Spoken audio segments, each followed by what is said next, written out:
What kind of changes could we see to the backtester over the next year?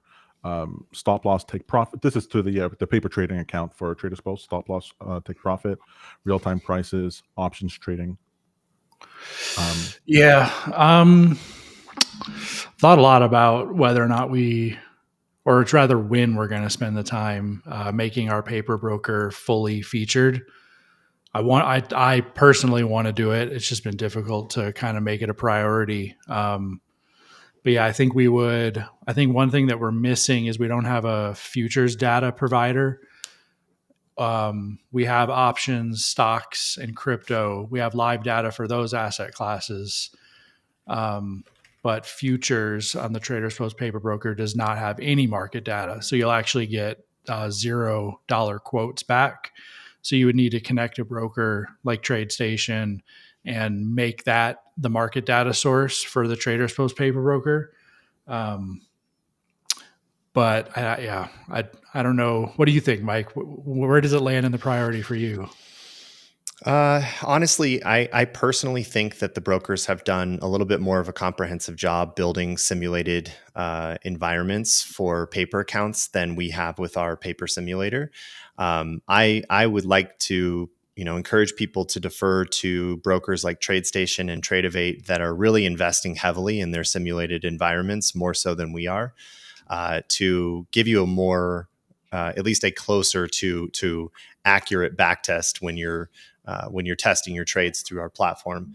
And here's where I'm going with that. Like TradeView has indicated to us that they're investing quite a bit into that infrastructure, which would include even more accurate fills because they're actually observing the depth of market and can tell how many participants are on either side of the bid ask.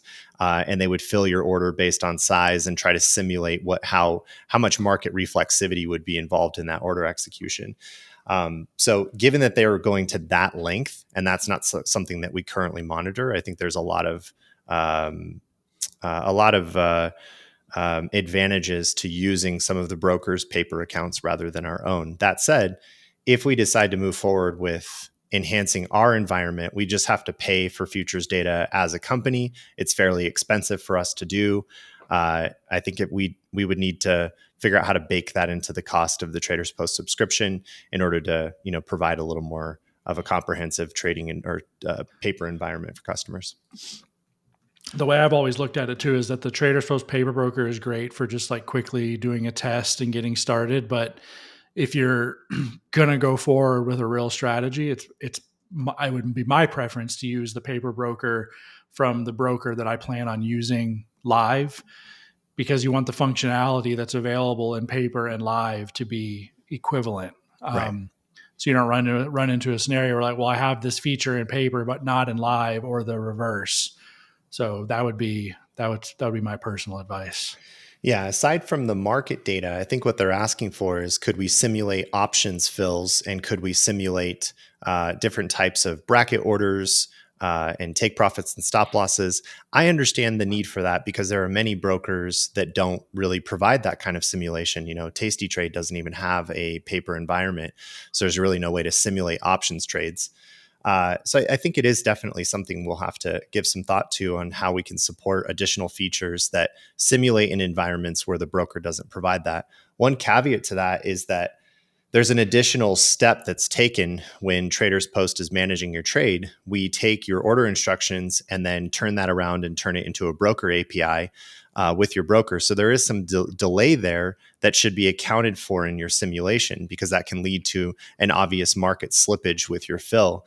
So maybe one other thing we should think about enhancing is like simulating the delay it takes to get to the broker inside the TradersPost broker account by like just pausing the execution time by 100 milliseconds or something like that.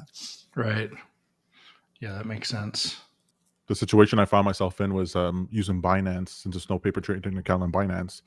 And there's no crypto asset for the TradersPost paper broker. Then I have to just connect it to Binance and disable auto submit. There is actually crypto in the TradersPost paper broker now.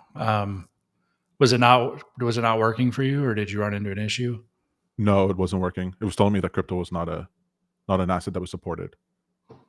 Yeah, I'll have to look at it. I think Was it a paper broker that was created a long time ago, potentially? Yes, definitely. Yeah, so you just basically have to like save the broker or create a new paper broker, and then that'll enable options, because we didn't previously have option support in the paper broker. So any paper broker that was created before that basically doesn't have option support. When you say options, do you mean crypto support? Crypto. Or sorry, crypto. Yeah, crypto support. So when we launched, so it has, just make sure that the crypto asset class is enabled on your account. And then if you go to view the broker, you should see that it has that crypto asset class. Got it. Okay, perfect. But ping me after this too if you want to look at it together.